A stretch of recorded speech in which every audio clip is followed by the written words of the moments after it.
Bienvenue dans Pulsation, le podcast des parcours les plus inspirants du monde de la santé. N'hésitez pas à vous abonner, à partager ce contenu et à nous dire ce que vous en avez pensé en commentaire. Bonjour à tous et bienvenue. Bonjour Guillaume, bonjour Kenris. Bonjour Alexandre. Merci d'avoir accepté mon invitation. Avec plaisir. Est-ce que vous voulez bien commencer par vous présenter brièvement ? Ouais. Kenris, tu commences ? Du coup, je m'appelle Kenris Le Gentil. Je suis le réalisateur et le directeur général de la Fabrique des Soignants et aussi l'un des membres cofondateurs.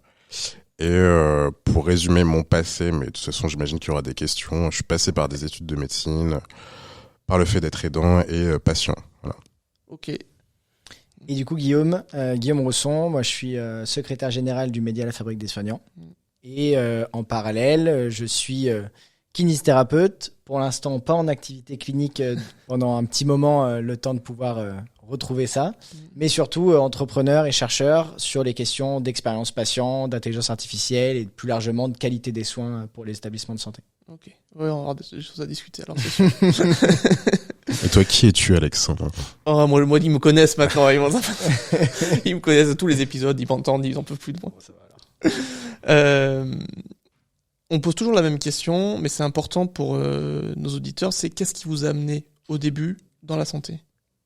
Pourquoi la santé et pourquoi pas l'agroalimentaire ? Ouais. Moi, il y a deux raisons qui sont arrivées en parallèle. De base, je devais pas du tout être dans la santé. Moi, j'étais en sciences de l'ingénieur. J'ai fait mon bac scientifique, mais option sciences de l'ingénieur, parce que j'aimais pas du tout les SVT.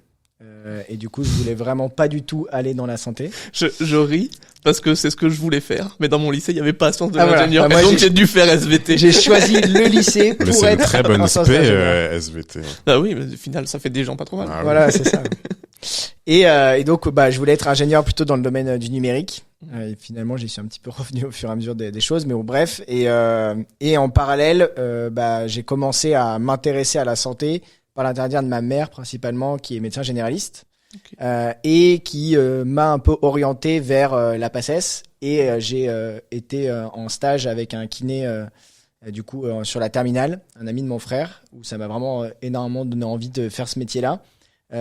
Parce que j'aimais beaucoup le sport, mais aussi beaucoup la musculation, et donc il y avait des choses que je retrouvais un peu en extension de ces passions-là. Et surtout la santé, parce que pour moi la santé c'était le libéral, et le libéral c'était la liberté. Et moi ce que je recherchais c'était surtout ça, c'était de pouvoir être libre. Et du coup c'est vraiment ça qui m'a. Je sais pas comment les hospitaliers vont le prendre, mais. Ouais. Et puis surtout que maintenant que tu as une vraie expérience de libéral, la liberté, t'en penses quoi ? Ouais, mais je le dis tout le temps que être en libéral c'est qu'un terme, c'est qu'un mot. Au final, on est peut-être plus libre que dans d'autres circonstances. Mais finalement, on l'est quand même globalement très peu dans un système très fermé.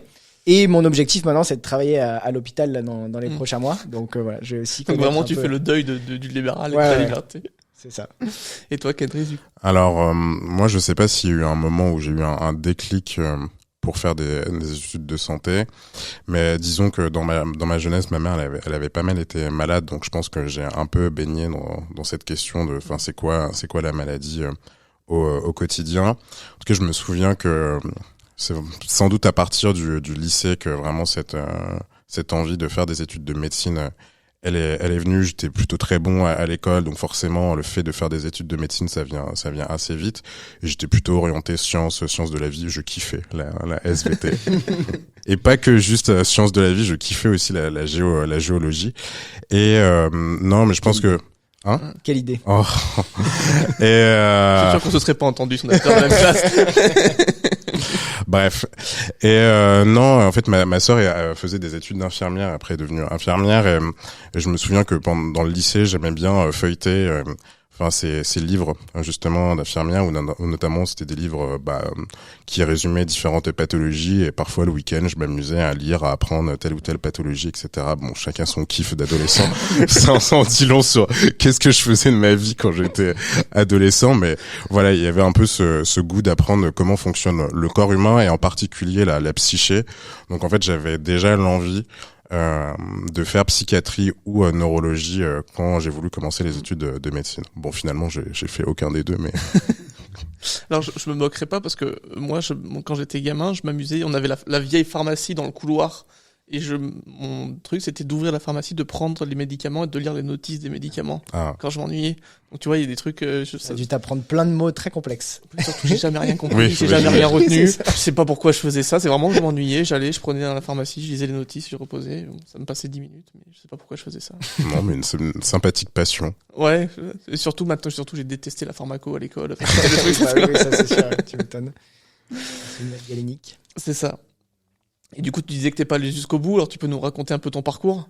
Ouais, je vais essayer d'être exhaustif sans trop perdre les gens, sans trop me perdre aussi. Et donc voilà, moi j'ai commencé par des études de médecine. J'ai fait un bac S option ciné.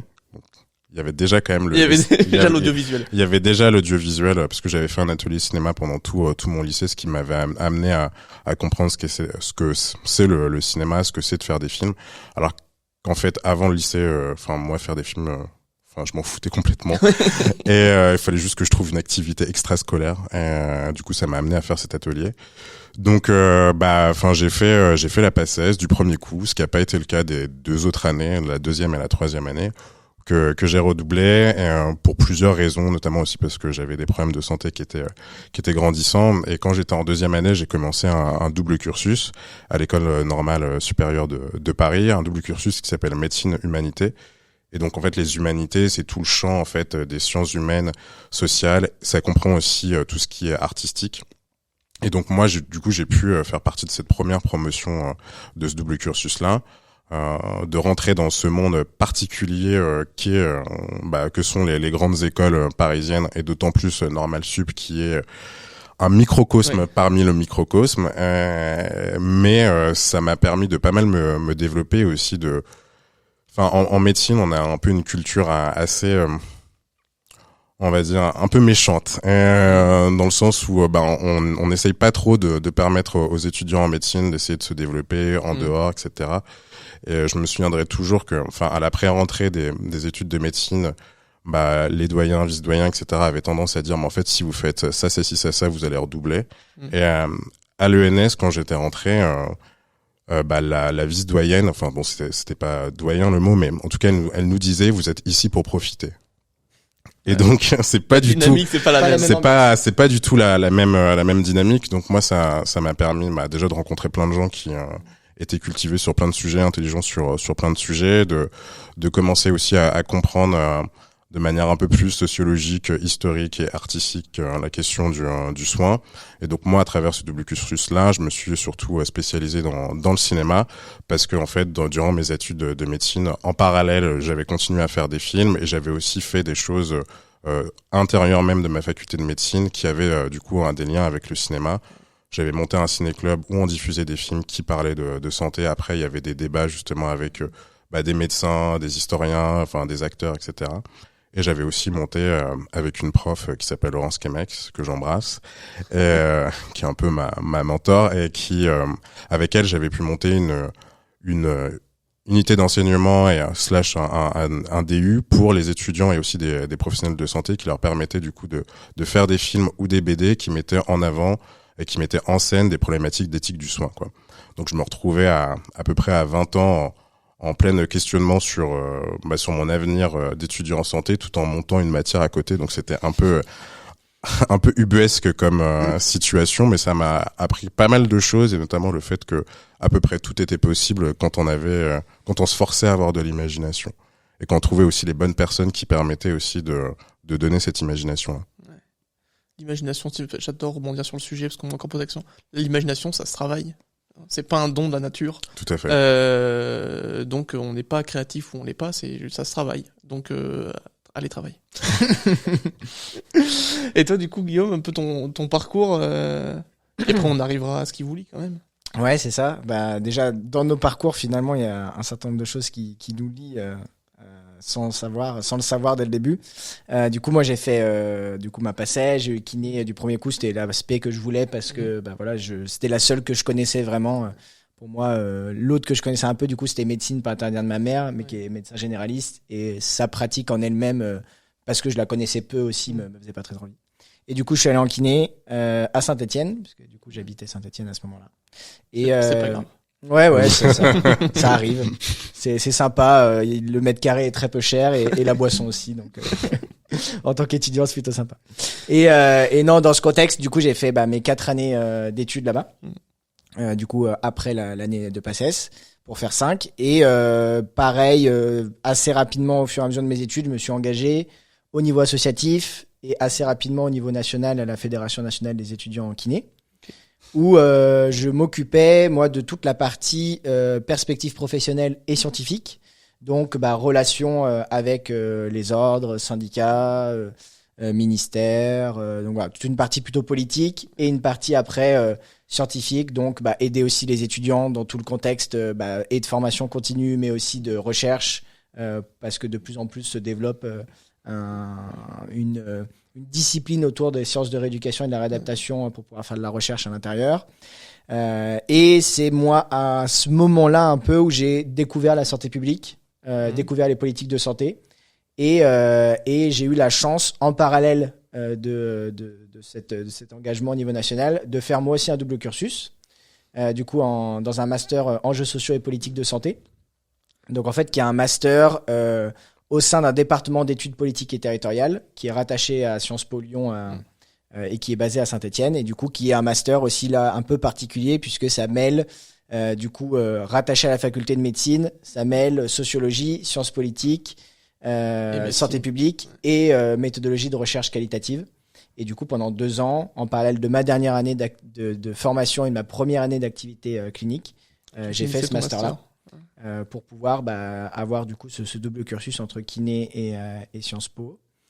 Et c'est là où je me suis vraiment dit, en fait, qu'est-ce qui détermine la santé des personnes. Et du coup, j'ai appris ce que c'était, ce qu'on appelle les déterminants sociaux de santé. Et donc, ce qui détermine la santé des personnes, c'est peu ce que nous, on peut faire au niveau individuel avec chaque personne, mais c'est plutôt ce qu'on va réussir à faire pour modifier l'environnement, le système politique, économique qui entoure chaque citoyen et chaque citoyenne. Et donc, de plutôt m'intéresser à tout ce système-là. D'abord en voulant travailler plutôt en politique de santé et finalement en créant mon entreprise pour travailler sur les enjeux de qualité des soins, d'expérience des patients. Et donc voilà, et donc après c'est ce que j'ai fait avec des associés. On a créé du coup Entends-moi, qui est notre start-up depuis 3 ans, et on a créé un logiciel pour aider les établissements de santé à améliorer la qualité de leurs soins à partir du retour d'expérience des patients. Ok, c'est super intéressant. Ça fait 3 ans tu disais que vous bossez sur la solution. C'est ta seule entreprise? Alors il me semble qu'on a plusieurs. Hein. Ouais. Je veux pas. J'ai peur de dire une bêtise, mais. Non. En fait, moi c'est mon activité principale sur Entends-moi pour l'instant, et j'ai créé une extension un peu scientifique de cette entreprise sous la forme d'un doctorat. Donc je réalise en parallèle un doctorat en tant que poursuite de carrière universitaire sur ces questions-là, hein, donc autour de l'intelligence artificielle, puisque notre outil utilise de l'IA et de l'expérience patient, que je fais en management des organisations de santé. Okay. Voilà. Et donc ça, c'est les 2 parties vraiment liées à Entends-moi. Et puis à côté, je fais de la formation, du conseil, de l'accompagnement. Et donc ça, c'est effectivement avec une entreprise en parallèle. Et du coup, maintenant, avec la Fabrique des Soignants, où c'est là. Ça ne s'arrête donc jamais, ce parcours. C'est ça. Et du coup, maintenant, c'est ça mes 2, pour terminer, c'est ça mes 2 activités vraiment principales. C'est la partie expérience patient autour de un peu le petit écosystème qu'on a construit au fur et à mesure des années. Et puis la partie plutôt média avec la Fabrique des Soignants. C'est un peu comme ça que ma semaine se répartit maintenant. J'imagine que toutes les semaines se ressemblent et que c'est toutes les mêmes, j'en ai aucun doute. Non, mais ça me permet de rebondir et d'aborder sur ce qui vous lie, hein. C'est la Fabrique des Soignants. C'est quoi l'histoire? Alors, l'histoire de la Fabrique des Soignants, elle a commencé, on va dire en janvier 2024, mais il y avait déjà eu des antécédents. Du coup, c'est un projet. Janvier 2024-2023. 2023, oui, pardon. Ouais. Janvier 2023. Je me perds déjà. Et mais donc, enfin, on était du coup trois amis, Isaac Devaux, Émilie Letzner. Avec Émilie, on avait déjà fondé un média qui s'appelle Derrière la blouse, et qui est d'ailleurs l'association derrière la Fabrique des Soignants. Et la tagline de Derrière la blouse, c'était ouvrir les études de médecine au monde et vice versa, quoi. Et donc à travers de ce média-là, on avait fait des interviews de soignants inspirants. On avait fait aussi un podcast pendant la première vague du Covid-19 où on avait du coup interrogé différents soignants qui étaient généralement à l'hôpital ou chez eux, etc. Donc ça avait été une expérience qui avait été assez intense parce qu'on était vraiment au cœur de la crise dans les toutes premières semaines. Bon, après les années sont passées, l'externat a lessivé quelques-uns, les problèmes de vie perso m'ont lessivé, etc. Puis notamment Isaac et Émilie du coup avaient commencé leur internat et s'étaient pris quelques claques face à la réalité du soin qu'ils avaient déjà compris par leurs différentes expériences, mais ils se disaient bon, est-ce que on va rester un peu tétanisé par cet effondrement qui est en cours, ou est-ce qu'on va essayer de faire quelque chose? Voilà, c'est ça. Et du coup, ils commençaient à en parler de leur côté. Ils m'en ont parlé aussi. Ils en ont parlé à Kevin, qui était pas encore un de nos amis, Kevin Mondet, qui est pharmacien, chef de projet à la PHP. Et donc, on s'était réunis en février, avec cette idée d'essayer de créer un espace nouveau de parole, de discussion, d'échange et aussi d'action qui rassemble les soignants et aussi les usagers en dehors des différents clashs de secteurs et de corporations qui peut exister. Et est venue assez vite l'idée de Twitch, qui est l'idée de Kevin. C'était un peu son droit de veto. Au fait, aucun de nous, ni moi, ni Émilie, ni Isaac étaient familiers de Twitch. Moi, j'avais surtout tendance à regarder des rediffs des émissions Twitch sur YouTube. Et donc voilà, est venue l'idée de monter à la base juste, ce qui était déjà pas mal, juste une émission en direct. Et après, quand on a pitché l'idée à plusieurs acteurs, et le pitch ayant bien marché, on s'est dit bon, il y a peut-être un truc un peu plus large à faire. Et moi, du coup, j'ai injecté vraiment la dose de visuel dans ce projet-là, et une dose de visuel avec des velléités professionnelles aussi, parce que étant donné que je suis aussi réalisateur à côté depuis plusieurs années, j'avais pas envie de faire un petit projet à côté. Je voulais proposer un vrai truc qui allait qui allait détonner un peu dans ce qu'on pouvait voir en santé, quoi. Ouais. Et du coup, toi, Guillaume, tu rejoins quand l'aventure? Et du coup, moi, je ne connaissais pas du tout Kendris à ce moment-là. Je connaissais plus Isaac, mais aussi un peu Émilie, parce qu'on était dans un groupe de réflexion qui s'appelle les Ateliers Mercure, tous ensemble. Et du coup, on était tous sur le congrès Santexpo l'année dernière. Et à ce moment-là, Isaac et Émilie m'avaient dit ça serait cool pour notre média La Fabrique des Soignants, que moi je commençais déjà à suivre. Ça serait cool qu'on fasse une interview de toi par rapport à justement Entends-moi, ma thèse, etc. Et finalement, quand on s'est décidé à faire cette interview sur Santexpo, c'est Kendris qui m'a interviewé. Et à partir de ce moment-là, avec Kendris, on a commencé à beaucoup discuter en amont de l'interview, pendant l'interview, et on a eu un peu un coup de foudre amical. Et à partir de ce moment-là, on s'est dit on a commencé à plus lâcher et à travailler ensemble. Et c'est comme ça que petit à petit, j'ai dédié de plus en plus de temps à La Fabrique des Soignants.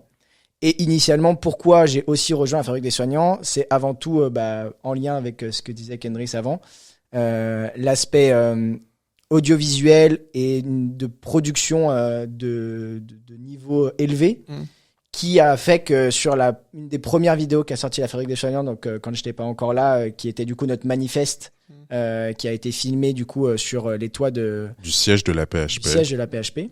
Qui n'est plus d'ailleurs accessible. Voilà. Donc, et au niveau de ce toit, exclu vraiment. Et au niveau de ce toit, il y a il y a pas mal de fleurs, etc. Donc ça donne un petit côté paradis perdu dans le brouillard grisâtre de Paris. Et il faisait vraiment très très gris ce jour-là. Mais du coup, c'était une vidéo un peu marrante à tourner, qui était vraiment la première vidéo qu'on avait tournée en avril du coup de 2023. Et où on s'était dit est-ce qu'on fait vraiment monter une violoncelliste sur le toit du siège de la PHP? Sûr. Ouais, ok, on le fait. Et du coup, voilà, ça a plutôt bien marché comme vidéo. Ouais, et moi, quand j'ai vu la vidéo, j'en reparlais encore hier et je l'ai re-regardé encore hier. Faut peut-être pas abuser non plus, mais... Quand j'ai vu la vidéo, il y a vraiment au moins un moment dans la vidéo où à chaque fois que je la regarde, j'ai des frissons. Et c'est cette sensation en fait qui vraiment m'a touché et qui m'a fait me dire, ok, j'ai vraiment envie de les rejoindre. Il y a vraiment quelque chose de fou de participer au projet, à faire. Et voilà. Et puis après, ça se fait très vite, vu qu'encore une fois, je connaissais déjà un certain nombre, mais qu'avec Kendris, on a très vite commencé à beaucoup discuter ensemble et à passer beaucoup de temps ensemble. Bah, ça s'est fait assez rapidement. Et bah, petit à petit, j'ai pris de plus en plus de rôle dans l'association, en étant dans le bureau. Et puis, en essayant d'intégrer aussi ma vision et mon expérience entrepreneuriale pour petit à petit structurer l'organisation. Et on en est encore là aujourd'hui, de structurer aussi l'organisation. Donc ton rôle, c'est plutôt un rôle de structurer l'ensemble et de mettre les bonnes compétences aux bons endroits, quoi. En tout cas, d'essayer d'apporter ça, même si, voilà, nous, chez Entends-moi, avec notre start-up, on est monté jusqu'à une dizaine de personnes. Et du coup, voilà, il y avait effectivement beaucoup d'enjeux de gestion, RH, etc. Mais en tant qu'entreprise, là, la particularité, c'est que pour l'instant, c'est une association, donc ça va évoluer aussi au fur et à mesure des prochains mois. Mais donc voilà, j'ai fait pas mal d'associatifs, une entreprise, et maintenant, il faut aussi réussir à mêler un peu les deux, avec dans tout ça un collectif quand même important. Donc voilà, on en est là, mais et puis on va pouvoir en reparler, mais on en est là, et c'est effectivement de plus en plus mon rôle d'essayer avec Kendris de faire ça. Ouais. Ok. Et du coup, c'est quoi les prochains projets de la Fabrique des Soignants là? Ou est-ce que dans 5 ans, qu'est-ce que c'est la Fabrique des Soignants? Dans 3, 2, celui que tu veux. Pas demain, parce que demain ça m'intéresse pas, mais un peu plus. Non, mais je vais répondre à dans 5 ans. Déjà, moi-même, je me suis donné un peu ce timing-là de me dire, je me focus à peu près pendant 5 ans sur la Fabrique des Soignants. Et j'espère que ça deviendra du coup le média de référence en santé, et même qui dépassera aussi cette question de la santé, parce qu'il y a tout aussi le secteur du social qui nous intéresse énormément. C'est la santé avec un grand S. Oui, voilà, c'est ça. On pose souvent la question. Moi, je dis, pour moi, la nutrition, c'est de la santé. Pour moi, le sommeil, c'est de la santé. Il n'y a pas que la médecine de l'hôpital qui fait de la santé. Oui, non, c'est sûr. Et puis, de toute façon, penser comme ça, c'est être assez délétère sur la vision de la santé. Et d'avoir créé une espèce d'armada de citoyens plus conscients des enjeux de santé, que ce soit des citoyens qui sont eux-mêmes soignants ou des citoyens usagers ou même pas forcément, et qu'on ait pu faire plusieurs festivals en rapport avec le soin et l'art, qu'on ait pu faire plein d'émissions en direct, plein de documentaires aussi. Aider aussi plein de soignants qui avaient envie de se lancer dans cette aventure, soit de création de contenu, soit de médias, que nous, pour l'instant, on peut pas le faire, mais ce qu'on envisage aussi dans la poursuite de la Fabrique des Soignants, c'est aussi d'être vraiment une espèce de pôle où en fait il y a plein de gens qui essayent de tenter des choses, etc., avec un peu cet esprit. Bon, c'est un mot qui est un peu trop employé en ce moment, mais de lab, mais que vraiment les gens puissent y faire ce qu'ils ont envie de faire. Ouais, et la Fabrique des Soignants, c'est ça. Vous, quoi. Et la Fabrique des Soignants permettrait justement ce cadre-là, et pour moi c'est quelque chose d'assez important de permettre toujours cette vision collective, tout en jouant aussi avec l'importance de faciliter l'individualité aussi des gens, de permettre à ce qu'ils vraiment arrivent à savoir ce que eux aussi ils ont envie, tout en sachant que on évolue dans des institutions qui sont très fortes et qui ont tendance à pas mal broyer les individualités et la créativité des gens. Donc voilà, ce qu'on espère avec la Fabrique des Soignants, ce qu'on espère déjà de faire, c'est un peu d'infléchir ça, et dans 5 ans on espère qu'on sera un acteur bien identifié pour permettre ça, et d'avoir aussi on l'espère un pouvoir d'influence sur les politiques de santé, parce que c'est aussi le rôle d'un média d'avoir une certaine influence. Et voilà, pour qu'on aille plutôt dans le bon sens étant répondre aux enjeux de la sécurité sociale qui ont été posés il y a quelques décennies. C'est vrai, on parlait juste avant vous, vous étiez avec lui, et on parlait du bon sens paysan qui manquait parfois un peu. On a l'impression que on se demande parfois. Je pose souvent la question de qu'est-ce qui influe et qu'est-ce qui motive les décisions qui sont prises, parce que des fois, parfois, vu d'en bas, c'est difficilement compréhensible. Ouais. Je peux pas croire qu'arriver à ces niveaux-là, on soit idiot. Mais du coup, qu'est-ce qui est dans l'ombre, qu'est-ce qu'on voit pas, qu'est-ce qui influe les décisions pour que ces gens-là prennent ces décisions. Non, on n'est pas idiot quand on arrive en haut, mais enfin, il y en a certains si, parce qu'il y a des idiots de partout. Oui, sûrement. Et Puis on peut être étonné à quel point, au-delà du caractère d'idiotie, c'est surtout que même arrivé à ce niveau-là, il y a énormément d'informations qui peut nous manquer. Ouais. Ah oui, Et on bien peut sûr, arriver ouais. dans un certain nombre de circonstances, et j'ai des exemples en tête, même actuels, que j'ai appris il y a pas encore longtemps, mais sur qui sont top secrets. qui sont en tout cas sur des thématiques Ah dont ouais. je peux pas parler, Ah. mais où il y a Je pense que je le voudrais en off. Hein, je le voudrais. Ça va. et où c'est vraiment des décisions qui ont pu être prises basées sur absolument rien, notamment sur un titre qui là dans ce cas-là était un titre un peu accrocheur, un Ouais. peu sympa, où on s'est dit ah bah voilà, et donc c'était pas un raisonnement spécialement que la personne est idiote, au contraire la personne ne l'est vraiment pas, mais C'est pour qu'il lui autant manque des infos, quoi. il lui manque des infos, mais il faut quand même prendre la décision, et du coup bah ça devient une habitude de prendre des décisions basées sur très peu, Ouais. alors qu'on a tout un système notamment académique, scientifique, mais même citoyen, qui pourrait permettre de prendre des décisions sur beaucoup plus d'éléments que ça. Je sais pas, moi je me dis naïvement que si demain j'étais décideur, mon travail à moi, ce serait de m'entourer des gens qui me font remonter le plus d'infos possible. Ouais. Tu vois. Oui, mais c'est le remontage d'infos est en lui-même politique. Et Ouais, c'est bah, ça oui, aussi ouais. enfin comment les gens sont sélectionnés. Est-ce qu'en fait ils sont à peu près dans la même caste, etc. Qu'ils ont fait en fait les mêmes formations, etc. Ouais, les mêmes et ça, écoles, les mêmes- ouais, et ça, ça je l'ai bien vu aussi quand j'ai commencé à être dans une grande Les école. grandes écoles, En ouais. fait, le microcosme est très Secreto. est très fort, et c'est très difficile, même pour des personnes qui sont conscientes de ça, à l'intérieur même de ces castes-là, d'essayer d'en sortir. En fait, ça demande une discipline quotidienne. Je dis pas ça pour dire, en fait, aux gens qui sont dans le pouvoir, faut avoir pitié d'eux, mais enfin, il y a une gesticulation qui est pas facile. Qui est pas évidente, ouais. Et que mais c'est un milieu aussi qui est extrêmement violent. Après, enfin, qui est pas forcément plus violent que le milieu hospitalier ou de ville, mais qui a aussi une violence qu'on a du mal à Oui, bien comprendre sûr. quand on n'est pas dedans. Et c'est très difficile d'arriver à garder son intégrité, etc. Dans ce genre de milieu. Mais je rebondis. C'est vrai que là, justement, on parle, et Kendriss et moi, on en parle régulièrement avec le reste du collectif, justement, de tous ces enjeux politiques. Et c'est vrai que c'est important de préciser que quand on dit d'être un média de référence sur la santé, c'est vrai que tu disais juste avant que tu recevais Louis, et du coup, qui plutôt a fait de la santé, certes pour les soignants, Ouais. mais plutôt pour parler de la maladie et de ce qui entoure la maladie.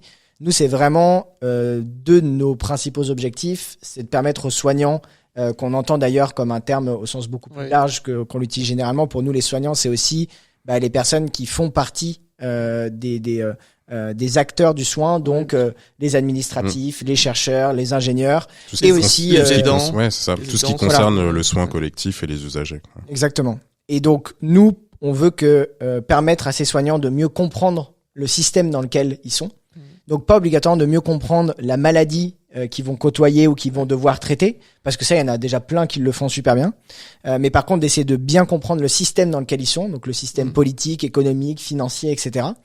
Et la deuxième chose, c'est d'essayer de leur mettre à disposition des nouvelles initiatives, qu'elles soient d'ailleurs nouvelles ou pas, mais des initiatives positives, des éléments qui vont leur dire, OK, il y en a qui continuent de se battre, il y en a qui font des projets, qui ont des parcours qui m'inspirent et qui me donnent envie, moi, de continuer à me battre, voire de continuer aussi à me battre contre le système, en dehors du système. Et donc, c'est ça qu'on essaye petit à petit, dans la Fabrique des soignants, au travers de nos différents formats, de mettre en évidence. Non, c'est super intéressant, et ouais, il faudra qu'on en discute. Parce que c'est vrai, moi, comme je suis de plus en plus identifié, on me sollicite de plus en plus sur des questions de voilà, moi je suis infirmier à tel hôpital, j'ai envie de créer tel truc, je sais pas comment faire.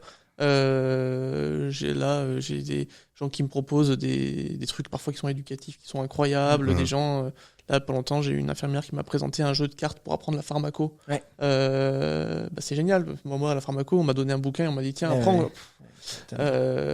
Si on peut le faire en jouant aux cartes, je préfère. Mais du coup, son jeu de cartes, il reste dans son service, dans son microcosme de son petit CH. Et c'est dommage. Comment on peut faire péter tout ça?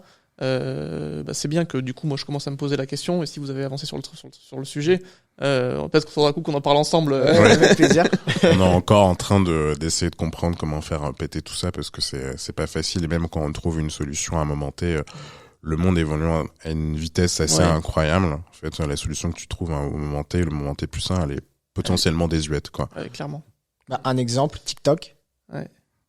En fait, on sait que si demain, par exemple, là, on a organisé il y a quelques semaines un gros événement qui s'appelle la Nuit des Jeunes en Santé, qui était du coup un peu plus de 2h30 d'échange avec une dizaine d'étudiants venant de toute la France, d'étudiants de toutes les filières, mais aussi de personnes concernées par la maladie. Et donc, en diffusion sur Twitch, puis rediff après, qui dispo d'ailleurs sur notre YouTube, si ça vous intéresse. Et on devrait, pour essayer de toucher notamment les futurs étudiants, puisque c'est notre objectif, être sur TikTok. Ouais. Sauf que tu vois, même nous, ça fait partie parmi nos limites actuelles, où être sur TikTok, ça demande en fait des compétences, une expertise qu'on n'a pas obligatoirement pour l'instant en interne. Et du temps, oui. Et du temps, beaucoup de temps, ça c'est sûr. Et donc, toi, même là, ce qu'on avait trouvé initialement comme solution, qui était de diffuser sur tous les réseaux, sur LinkedIn, sur Instagram, sur YouTube, etc., c'est déjà désuet par rapport à une autre population qu'on a envie de toucher, qui est quand même très majoritairement et qui consomme très majoritairement TikTok par rapport aux autres réseaux.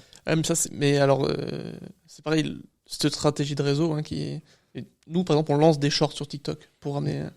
Et on se rend compte que même si le format techniquement il colle à TikTok, on fait un short et des images, des beaux sous-titres, des machins, c'est exactement ce que tout le monde fait sur TikTok. Comme nous, notre public, pour le coup, est moins ciblé jeune et plutôt professionnel. On se rend compte que TikTok, par exemple, ça ne supporte quasiment rien. Hein. Ouais. Là où sur d'autres plateformes, on peut avoir des centaines, voire des milliers de vues. Sur TikTok, on doit faire, 300 ou 400 vues par short. Non, mais c'est sûr. Alors il faut coller au code. Parce que je pense que la cible est pas. Ouais, c'est des questions de sujet aussi, quoi. Et que parfois, un short sur TikTok ne va pas fonctionner de la même manière qu'un réel sur Insta, ce genre de choses. Bon, là, pour les gens, tout ça peut paraître un peu hyper pointu et obscur, mais en vrai, c'est des questions, quand on commence à faire de la création de contenu, qui sont quand même des questions chiantes, parce que, derrière, c'est des algorithmes qu'on comprend pas, qu'on cherche à comprendre, mais qu'au moment où on arrive à les comprendre, ils changent, et qui sont aussi dirigés par des multinationales, qui s'en foutent, réellement de tout ça, quoi. Donc, c'est ça aussi qui est un jeu compliqué d'essayer de faire plus de démocratie par la création de contenu, mais quand même sur des plateformes qui sont dans leur essence antidémocratiques. Ouais. Donc, surtout nos enjeux, quand on crée du contenu, c'est pour qu'il soit vu. Oui. Il y a pas c'est ça. Et donc, comment on le fait voir, c'est ça qui est compliqué. On est obligé de travailler avec ces outils-là, mais c'est vrai que la plupart, je comprends rien. Ouais, et puis ça peut paraître un peu superficiel comme questionnement de se dire, effectivement, l'objectif, c'est d'être vu, etc. Mais en fait, il faut se rendre compte que, avant, il y a peut-être 30 ans, tu disais je veux être vu et du coup tu vas publier un article dans le journal ou essayer de passer à la télé ou à la radio. Mais en fait à l'heure actuelle, et on le voit bien, c'est ce qu'on fait nous.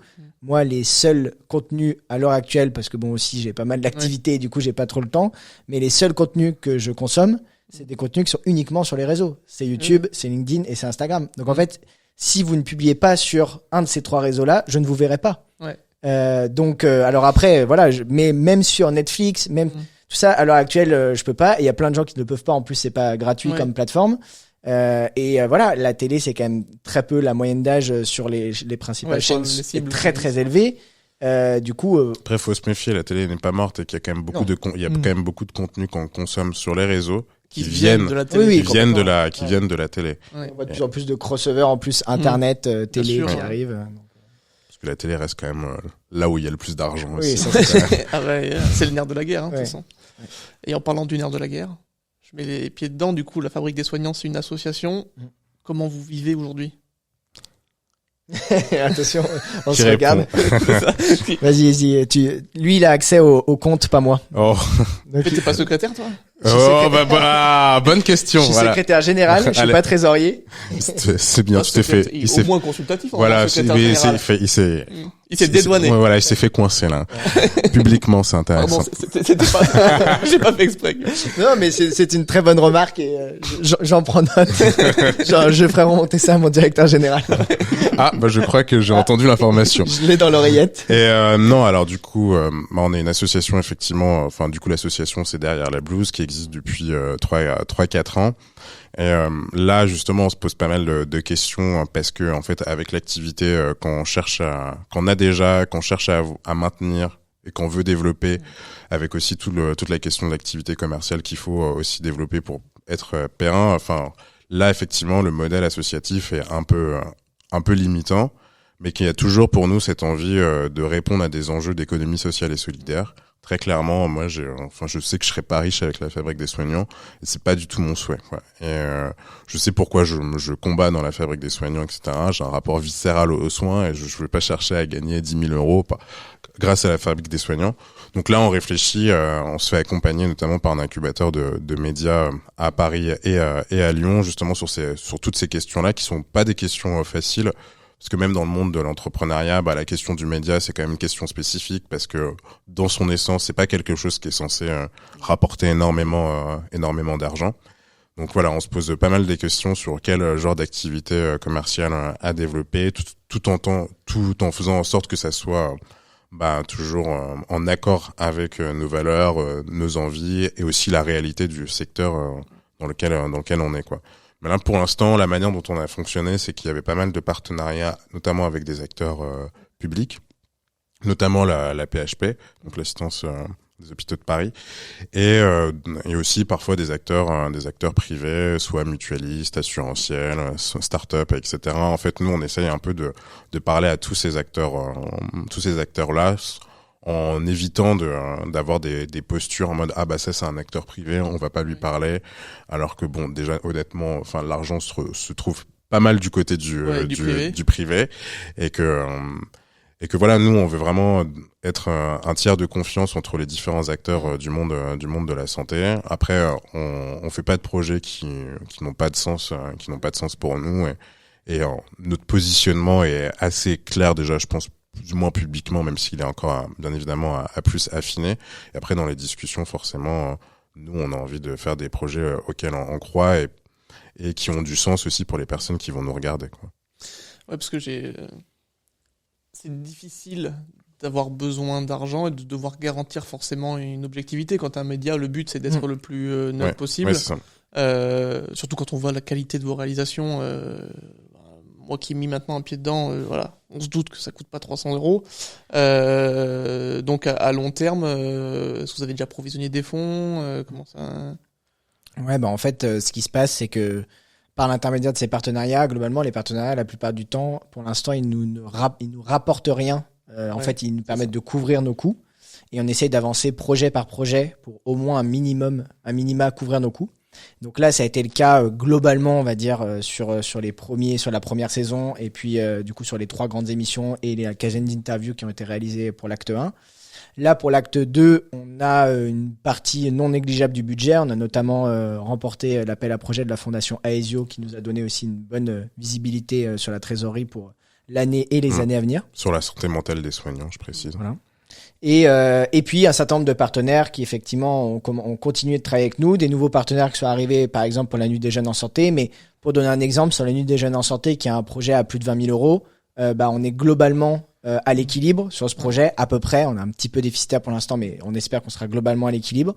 Mais on ne gagne pas d'argent sur ce type de projet. C'est pour ça que, comme le disait Kendris, avec l'incubateur qui nous accompagne, qui s'appelle Hôtel 71, on travaille à mettre en place tout un écosystème finalement qui va inclure certes l'association, mais aussi d'autres entités qu'on va construire au fur et à mesure des mois et des années, et qui vont normalement faire une sorte de business model un peu écosystémique où certaines entités perdent, d'autres gagnent, et ça te permet petit à petit d'avoir une somme globale qui est au moins à l'équilibre, voire qui est positive.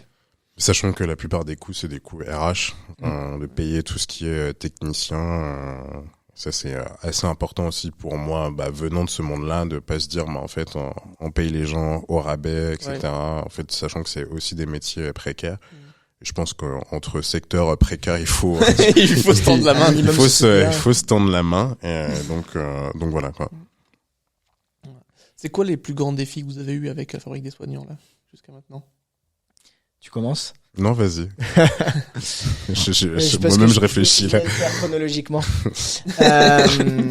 Non, le défi le plus important, mais qui est celui en partie alors au-delà du défi économique dont on a un petit peu parlé et dont on est toujours dedans et on y sera sûrement toujours dedans pendant encore des années. Je pense que l'autre, c'est vraiment le défi humain. de collectif, de réussir à faire avec un collectif, en tant que collectif. Et donc, pour donner juste quelques chiffres, ils ont donc commencé à 5. Maintenant, on est monté jusqu'à pratiquement une trentaine avec des bénévoles, etc. Maintenant, on restabilise avec plutôt un bureau et un conseil d'administration un peu plus restreint avec globalement une dizaine de personnes. Mais même à 10 personnes, avec certains qui, comme Kenry, sont à temps plein, d'autres comme moi qui arrivent à donner un petit peu de temps professionnel et de plus en plus, mais on est quand même très peu dans cette situation. La grande majorité, c'est des bénévoles. C'est des bénévoles qui ont un, voire plusieurs tafs à côté.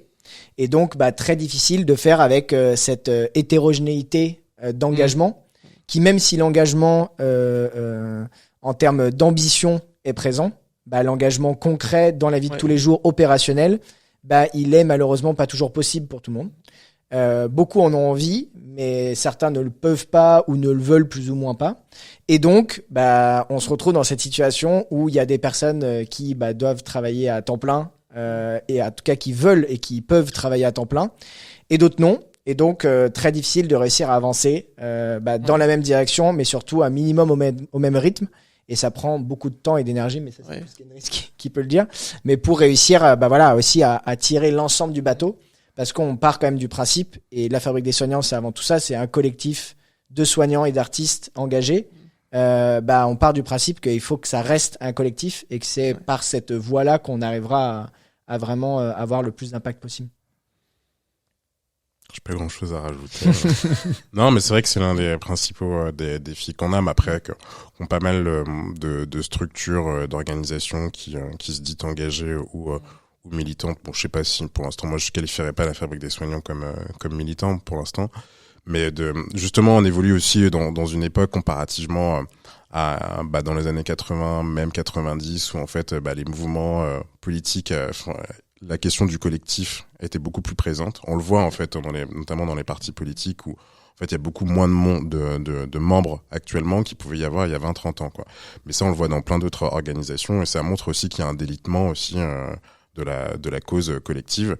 Et ça forcément, on le ressent aussi à notre échelle dans cette génération on est un peu bousculé entre on est en permanence, on côtoie des outils, des objets qui nous obligent à être très individualistes, mais qu'on sent qu'en fait ce système individualiste qui découle du capitalisme néolibéral arrive complètement à bout, que ça n'a pas de sens, qu'il faut qu'on arrive à se rejoindre pour faire des projets communs, parce que c'est que comme ça qu'on arrivera à donner du sens et à avoir de l'impact et à pouvoir infléchir aussi des systèmes qui vont un peu droit dans le mur. Donc voilà, c'est des questions qui sont en réalité éminemment politiques et qu'on vit du coup en interne, qui sont des questions qui sont hyper intéressantes, hyper épuisantes aussi, mais je pense que c'est important aussi de traverser ça pour après nous justement en tant que acteur qui a une parole publique ou qui cherche à donner une parole publique à d'autres personnes, être conscient de tous ces enjeux-là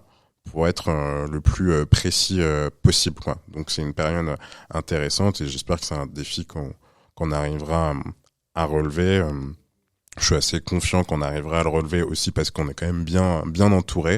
Et ça, c'est aussi une chance qu'on a parce que on a rencontré plein de personnes qui croient aussi au combat qu'on a envie de mener, au projet qu'on a envie de mener, etc. Et on sent qu'on a une place à se faire, qu'il y a encore pas mal de boulot pour qu'on prenne vraiment cette place et qu'on soit vraiment pertinent, ne serait-ce que d'un point de vue éditorial, à bien définir qu'est-ce qu'on a vraiment envie de mettre en avant, qui on a envie de mettre en avant, etc. Donc ça aussi, c'est un défi, la question éditoriale, qui joue aussi avec cette question de défi financier, de en fait à quel point tu vas chercher à parler de tel ou tel truc parce que tu sais qu'en fait tu vas pouvoir aller chercher des financements pour tel ou tel truc. Et tandis que d'autres sujets un peu plus touchy, là ça va être plus compliqué, etc. Tiens, ça rejoint la question que tu posais. J'imagine quoi pour la Fabrique dans 5 ans. Moi, j'aimerais beaucoup qu'à un moment donné, on fasse vraiment de l'enquête, avec vraiment qu'on ait un pôle journalistique. Des vrais reportages. De vraiment mener des enquêtes sur des magouilles qui peuvent exister dans le système de santé. Et je sais qu'il y en a énormément et qu'en vrai, c'est un tabou assez important du côté des professionnels du monde de la santé. Mais ça, ouais, j'aimerais bien qu'on y aille parce que je pense qu'il y a vraiment énormément de boulot à faire là-dessus. Et si on peut devenir un des médias qui permettent ce genre de choses, ça serait hyper cool, quoi. Ouais, mais on va discuter de plein de projets. Moi, j'ai un projet là. En fait, je voudrais installer le studio de podcast dans les halls des hôpitaux. Okay. Et dire aux gens, peu importe qui vous êtes, patients, soignants, aidants, venez et racontez-nous vos problèmes, vos histoires. Et se baser sur faire une espèce de tour de France de tous les hôpitaux pour récupérer les gens, et après on faire un vrai travail journalistique d'enquête à partir de ce qui nous est ressorti, pour pouvoir faire un dossier et le faire remonter en haut lieu, pour qu'on dise voilà, aujourd'hui le terrain nous remonte ça. Et en plus, moi c'est ma spécialité, le traitement automatique du langage, donc pour analyser des grands volumes de texte, donc on pourra aussi travailler ensemble. Rendez-vous est pris. C'est voilà. Non, mais très très beau projet. C'est autour de micro ouvert comme ça, c'est de France. Je me dis que ça peut être parce que c'est le ressenti que j'ai avec ce podcast, c'est que il y a plein de gens qui ont des choses à dire, mais personne leur tend le micro pour parler. Et en fait, c'est dommage. Il y a plein de belles initiatives, il y a plein de belles choses. Mais aussi, il y a des choses des problèmes qu'il faut faire remonter et auxquels il faut répondre. Mais si on n'est, entre guillemets, pas au courant des problèmes, ça se changera jamais. Donc, il faut trouver un moyen de faire remonter les infos d'un maximum de gens.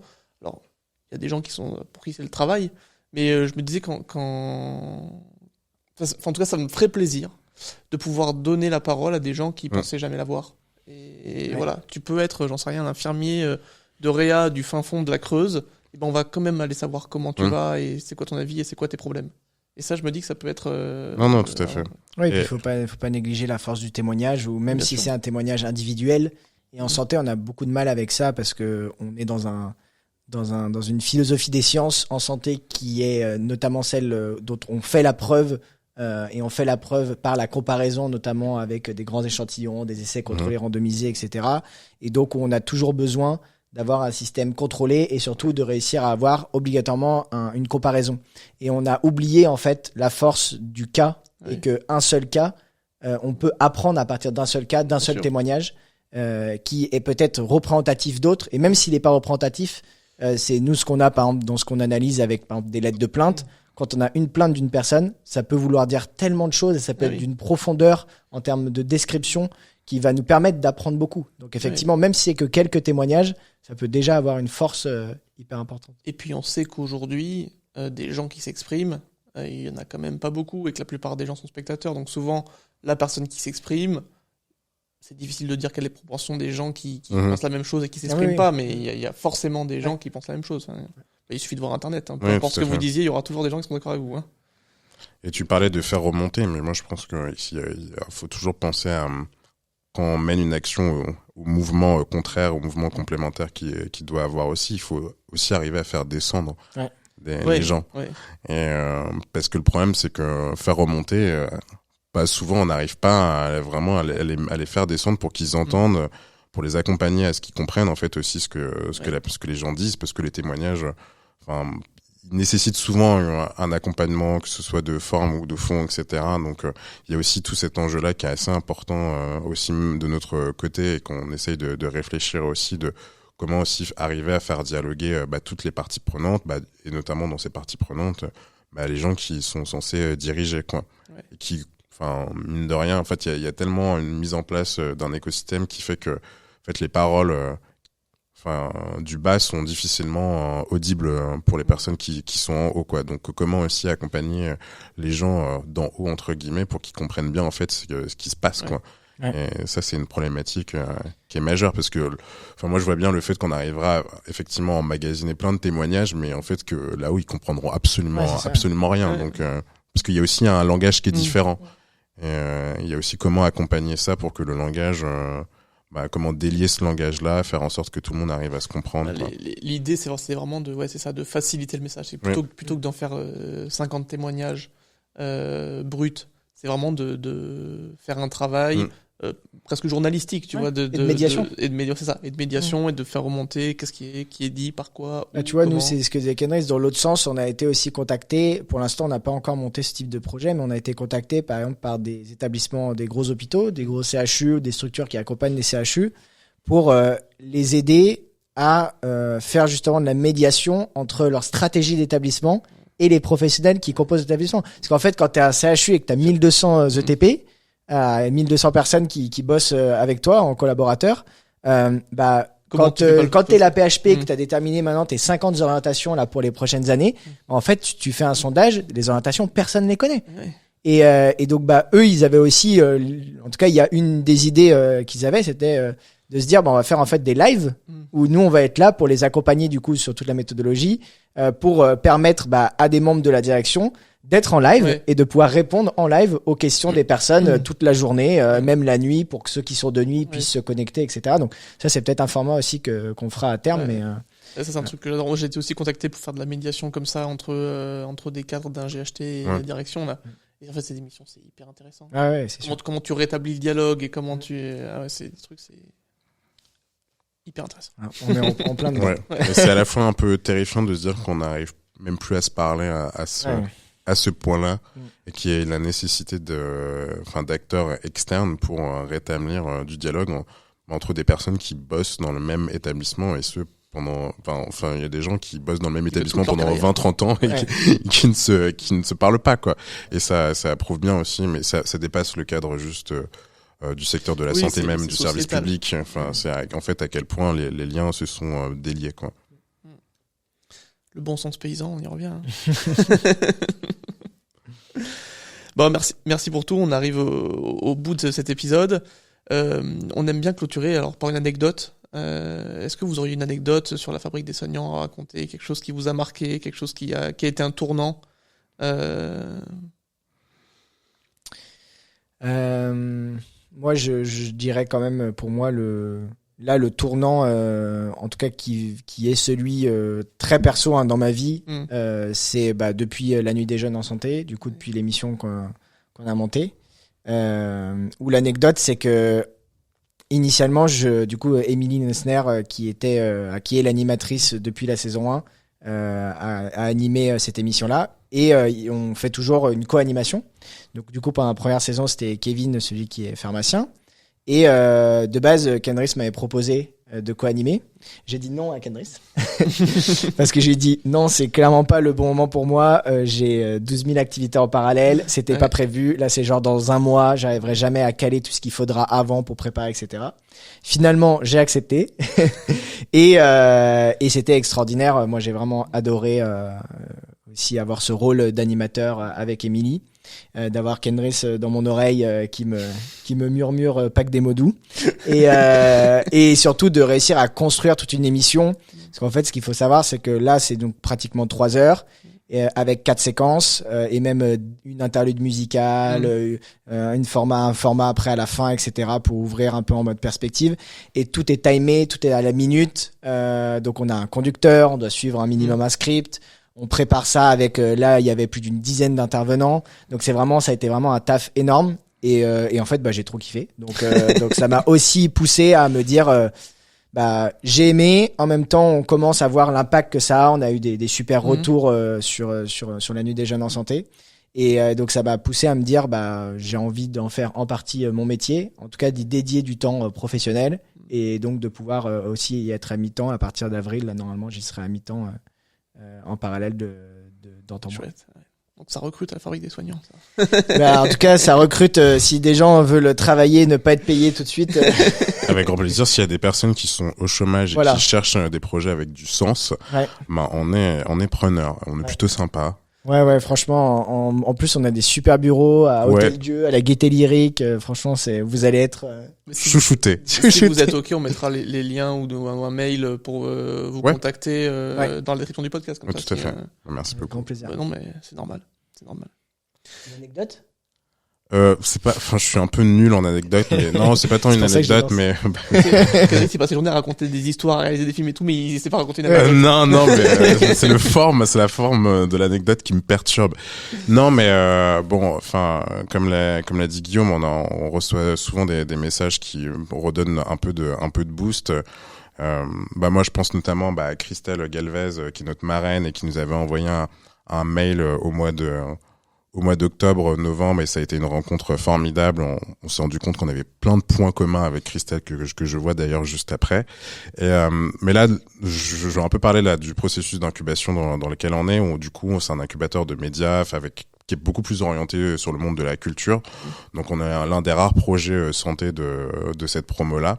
Mais dans les rencontres qu'on a faites avec les personnes qui dirigent cet incubateur-là, on voyait vraiment que eux croyaient en notre projet, que ça avait du sens, qu'il fallait pas abandonner justement ce secteur de la santé. Et ça redonne aussi pas mal de force de comprendre que en fait, en dehors de notre microcosme que les systèmes de santé, en fait, les gens aussi, il y a une attache très très forte à ce qui se passe, que les gens voient très bien que le système est en train de s'effondrer, que les gens aussi extérieurs à ce secteur-là ont envie de le défendre, quoi. Et ça, c'est important, je pense, de le rappeler, de sortir un peu de notre vision soignante et de se dire qu'en fait, en dehors, il y a quand même des gens qui ne comprennent absolument rien à ce monde-là, mais qui croient, qui ont envie de le défendre et qui ont envie aussi d'aider les gens qui veulent le défendre, quoi. Donc je pense qu'il faut pas oublier cette valeur de solidarité qui a tendance c'est un peu difficile de la voir en ce moment, mais